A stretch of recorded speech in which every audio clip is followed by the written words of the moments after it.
আজি আমি শুনিম ৰাজু আৰু ভূতৰ সাধু। এখন দেশত ৰাজু নামৰ এজন ল'ৰা আছিল। তাৰ বয়স 14 বছৰ। সি সপ্তম শ্ৰেণীত পঢ়ে। তাৰ ব্যৱহাৰ পাতি বৰ ভাল, সেয়েহে তাক ওচৰ চুবুৰীয়া সকলোৱে বৰ মৰম কৰে। কেৱল যে পঢ়া শুনা খেলা ধূলাতহে সি পাৰ্গত তেনে নহয়, তাতোকৈ ডাঙৰ কথাটো হ'ল ল'ৰাটো বৰ সাহসী। খেলত যদি কোনোবাই অন্যায় কৰে তেন্তে সি শুদাই নেৰে। তাৰ ওচৰত কোনেও মিছা কথা কৈ হাৰি যাব নোৱাৰে। পঢ়া শুনাৰ মাজতো সময় উলিয়াই সি দুপৰীয়া দেউতাকক খেতি খোলাতো সহায় কৰে।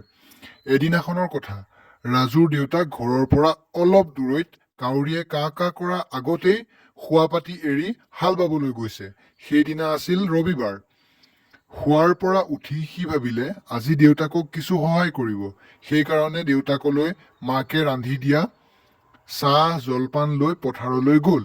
গৰমৰ দিন আছিল। সি খোজকাঢ়ি গৈ আছে। খোজকাঢ়ি কাঢ়ি তাৰ বৰ ভাগৰ লাগিল আৰু পথৰ দাঁতিত থকা তেতেলী গছ এজোপাৰ তলতে সি অলপ জিৰণি ললে। এইদৰে গাৰ ঘাম মচি মচি সি তেতেলীজোপাতে আউজি ললে। এনেতে গছজোপাৰ পৰা এটা কোলা দীঘল ঠেঙীয়া ভূত জপং জপংকৈ তাৰ ফালে অহা দেখিবলৈ পালে। ভূতটোৰ চকুকেইটা টেলেকা, উজ্জুৰি চিকটিকিয়া ৰঙা।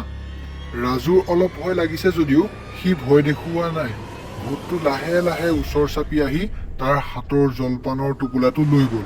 তাৰ পিছত ৰাজুৱে এটা ঘোচা মাৰি ভূতটোৰ পৰা একে আজোৰে জলপানৰ টোপোলাটো কাঢ়ি আনিলে। তাত গছৰ শুকান পাত গোটাই লৈ হাতত থকা মেচৰ এটা কাঠি মাৰি দিলে। লগে লগে জুইকুৰা দপ দপকৈ জ্বলি উঠিল আৰু জুইৰ কাষে কাষে সি চিঞৰি চিঞৰি ভগৱানৰ নাম লবলৈ ধৰিলে, কাৰণ ভগৱানলৈ ভূতে ভয় কৰে। লগে লগে ভূতটো পলাই পত্ৰং মাৰিলে। তাৰ পিছত সি দেউতাকৰ ওচৰলৈ চিধাই লৰ মাৰিলে। সি যেন তাৰ জীৱনটো কোনোমতে লৈ দেউতাকৰ ওচৰ পালেহি। সি ফোপাই ফোপাই থকা দেখি দেউতাকে তাক কিহৰ কাৰণে ফোপাইছে সোধাত সি কেনেকৈ ভূতৰ পৰা হাত সাৰি আহিল সকলো কথা বিৱৰি কলে। দেউতাকে তাৰ বুদ্ধিমান আৰু সাহসী মনটোক প্ৰশংসা কৰিলে। পিছদিনা সেই কথাটো বায়ু বেগে গৈ ৰাজুহঁতৰ পঢ়াশালীতো ওলাল আৰু তাৰ এনে সাহসিকতাৰ কাৰণে প্ৰধান শিক্ষকে তাক প্ৰশংসা কৰাৰ লগতে বঁটা বিতৰণী সভাত তাক সাহসিকতাৰ পুৰস্কাৰ প্ৰদান কৰিলে। সঁচাকৈ ৰাজুৰ দৰে সাহসী, ধৈৰ্য আৰু বুদ্ধিমান ল'ৰা খুব কম। এই কথাটো পিছদিনা চাৰিওফালে ৰৈ বৈ গ'ল। এতিয়া আমি এই সাধুটোৰ পৰা কি শিকিলো? যে মনৰ জোৰহে আচল কথা। সাহসী লোকক কোনো ভূত প্ৰেতে পাব নোৱাৰে।